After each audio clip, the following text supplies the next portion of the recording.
안녕하세요. 8주차 두 번째 시간 하겠습니다. 8주차 두 번째 시간은 4장, 5장, 6장 복습하는 시간을 가지도록 하겠습니다.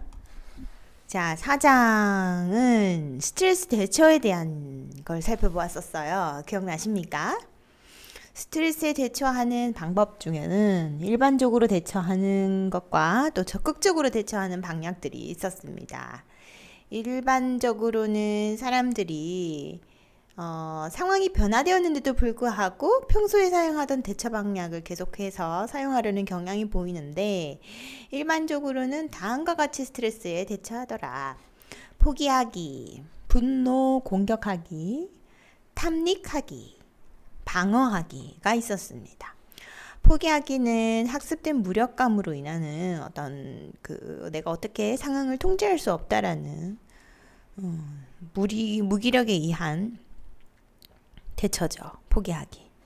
그리고 분노와 공격하기는 어떤 스트레스에 감정적으로 부정적 감정에 휩싸이는 분노를 통해서 공격하는, 어느 정도의 어떤 스트레스를 해소하는 데는 도움이 될 수도 있지만, 일부분은 될 수도 있지만 그 이후에 또 다른 문제를 양상하게 되더라. 그 다음에 탐닉하기입니다. 음주나 약물 등에 대한 어떤 새로운 자극, 너무 강한 자극을 중독되는 걸 이야기를 하는 거죠. 그 다음에 방어하기입니다. 방어하기는 우리가 스트레스의 측면에서 우리 스스로 자아를 방어하기 위해서 무의식적으로 방어기제라는 거를 사용을 하는데, 이 방어기제에는 긍정적인 측면도 있지만 또 부정적인 측면도 있었습니다. 첫 번째, 억압. 자기 수치스럽고 자기 비난을 불러일으키는 기억들을 무의식적으로 억압하는 것입니다. 억압. 그다음 투사. 자신이 받아들이기 어려운 생각이나 감정을 타인에게 넘겨서 죄책감이나 수치심을 느끼는 걸 막는 걸 말합니다. 자신을 좋은 사람으로 생각하기 때문에 자신의 부정적인 걸 시인하기 싫다, 부정적인 걸 인정하기 싫은 것이 그 원인일 수 있고요. 이러한 경향은 편집증 환자에서 자주 발견된다.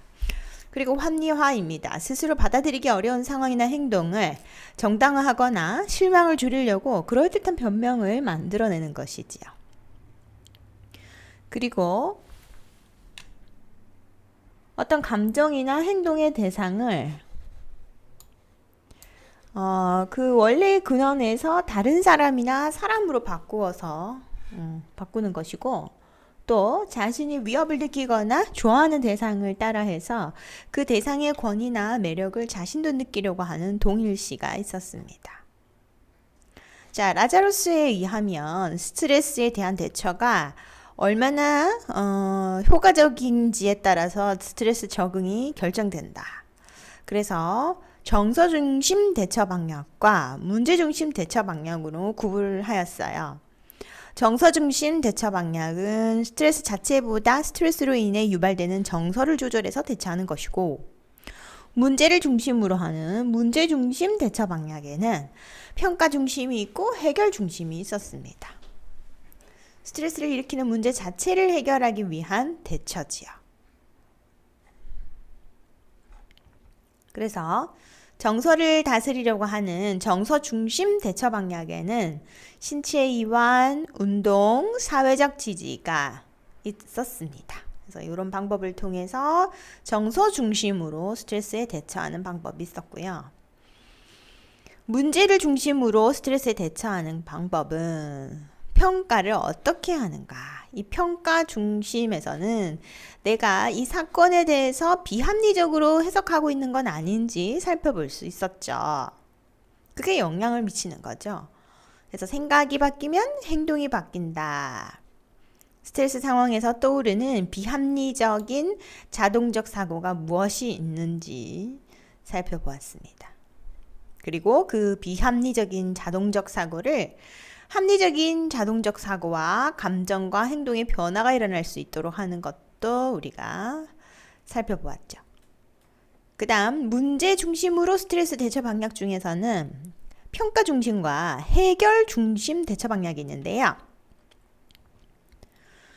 스트레스를 유발하는 문제에 직면했을 때 그것을 피하려고 하지 않고 그것을 직접 해결하려고 노력하는 것이 해결 중심 대처 방향이었습니다. 그래서 문제가 무엇인지 정확하게 기술을 하고 가능한 한 다양한 대안들을 생각해보고 대안들의 가치를 비교해보고 최종적인 대안이 결정됐으면 실행에 옮기는 그런 단계들이 있었습니다.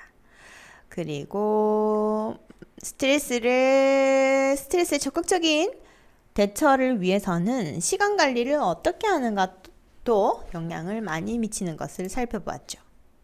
자, 그리고 5장에서는요, 회복 탄력성에 대해서 했습니다.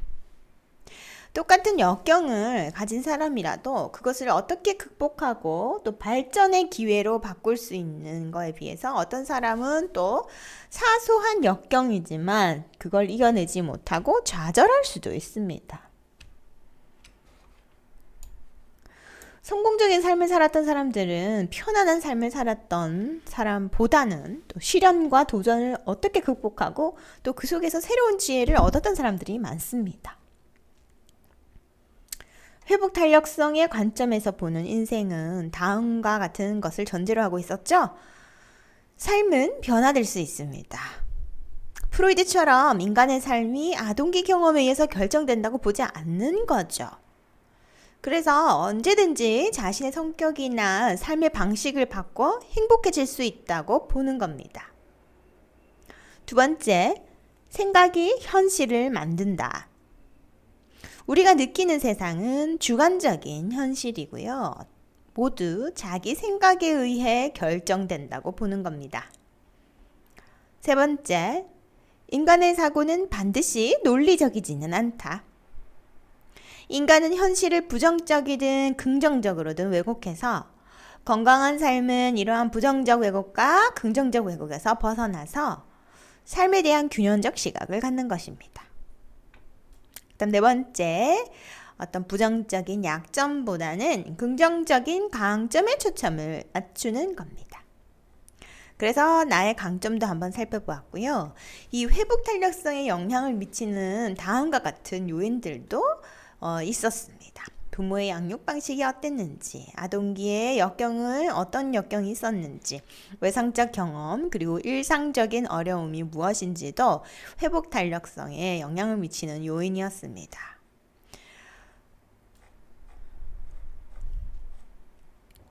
그렇다면 나의 회복 탄력성은 한번 살펴보겠습니다. 자, 나의 회복 탄력성에는 자기 인식 능력, 상황에 대해서 어떻게 인식하고 있는지가 포함되어 있고 또 사고가 얼마나 유연한지에 따라서도 회복 탄력성이 좌우할 수 있습니다. 그래서 ABC 골이라는 거 우리 8장에서도 8장 맞죠? 9장에서도 아니죠. 9주에서 했었던 자기조절 생각이 책에서는 7장입니다. 7장에서도 ABC 연결고리 이런 것도 다시 한번 더 나오죠. 자신의 생각이 감정이나 행동을 결정하는 걸 ABC 고리라고 하는데요. A 다음에 상황에 따른 감정이 있었다면 그 중간에는 생각이 있었다라는 겁니다. 그래서 이 생각이 어떻게 되는가에 따라서 이 A, C가 A는 일어난다 하면 C가 바뀔 수 있다라는 거죠. 우리는 사건과 감정에 숨어있는 생각을 의식하지 못해서 수많은 사건과 감정들로 이루어진 기억들로 가득 차 있습니다. 그래서 누군가를 만나면 그 사건과 감정에 대한 기억에 의해서 자기가 판단을 하게 되는 거죠. 그래서 자신의 생각이 얼마나 현실적이고 합리적인가에 따라서 불행해지기도 하고 행복해지기도 한다고 합니다. 사고의 유연성, 회복 탄력성에 영향을 미치고 그 다음 낙관성도 영향을 미치더라. 그래서 낙관론자는 신체적으로 건강하고 우울감이 낮고 자신의 일에 몰입하는 경향이 있습니다. 그리고 낙관성도 우리 한번 살펴보았고요. 그 다음 자기조절력이었습니다. 자기조절력에는 감정, 건강한 감정, 적절하게 표현하는 것이 건강한 감정 조절이었죠. 감정 조절력이 있었고 충동 억제력이 있었습니다. 충동 억제력. 예. 그리고 대인관계 능력도 회복 탄력성의 요소로 있었죠. 대인관계 능력에서는 의사소통 능력, 그리고 공감 능력, 사회적 확장력, 세상과 연결되어 있다고 느끼는 사회적 확장력이 높으면 타인과 관계 속에서 자신을 이해하는 경향을 보이더라. 이렇게 해서 회복 탄력성도 살펴보았습니다. 자, 6장에서는요, 자기 돌봄. 자, 그러면 우리가 회복을 위한 자원을 찾기 위해서 자기 돌봄이 필요한데, 내가 나를 사랑해야 하는 이유는 행복한 삶을 살기 위해서 자기를 사랑하는 습관을 가져야 되는 겁니다. 자신을 스스로 존중하지 않으면 누구도 나를 그렇게 생각해 주지 않습니다. 네.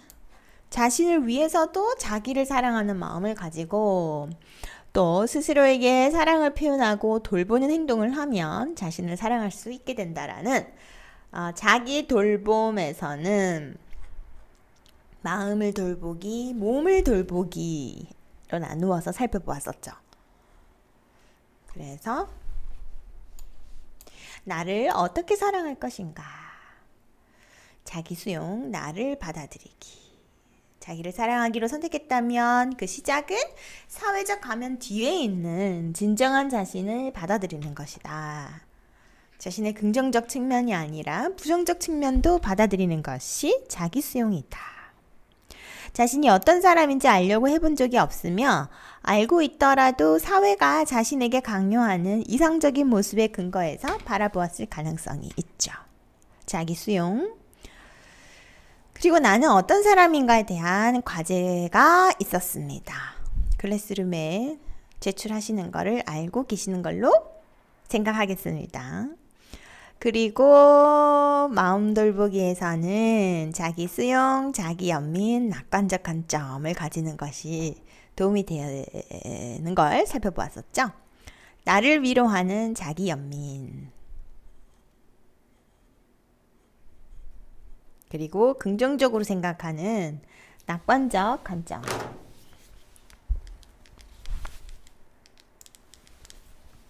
낙관적 관점. 낙관적 관점을 가지려면 매사에 감사하는 마음을 가지면 삶에서 일어나는 일들을 긍정적으로 받아들이고 물질적 욕구에 대한 집착에 감소하기 때문에 더 낙관적이고 행복하다고 합니다. 그래서 우리 감사일기도 써봤습니다.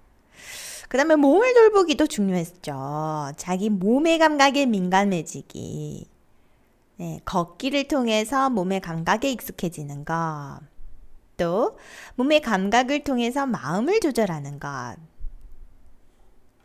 또 몸의 감각을 통해 부정적 감정과 충동을 조절하는 것. 몸에 관심을 가지고 돌보는 것에는 먹기도 잘해야 되고 몸에 건강한 먹기도 잘해야 되고 몸의 자세도 바르게 해야 되고요. 또 운동도 있었습니다. 이렇게 해서 6장 자기 돌봄까지 살펴보았죠. 자, 그러면 지금부터는 시험 공부할 수 있는 시간 가지도록 하겠습니다. 약 10분간 시험 공부하는 시간 가지겠습니다. 지금까지 했던 퀴즈 내용도 모두 다 살펴보십시오. 여러분 공부하시라고 제가 퀴즈 할 때마다 정답을 확인할 수 있도록 기능을 설정해 놓았으니까요. 지금까지 했던 퀴즈도 모두 잘 살펴보시기 바랍니다.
네, 8주차 두 번째 시간 여기까지 하도록 하겠습니다. 세 번째 시간에서 만나겠습니다. 수고하셨습니다.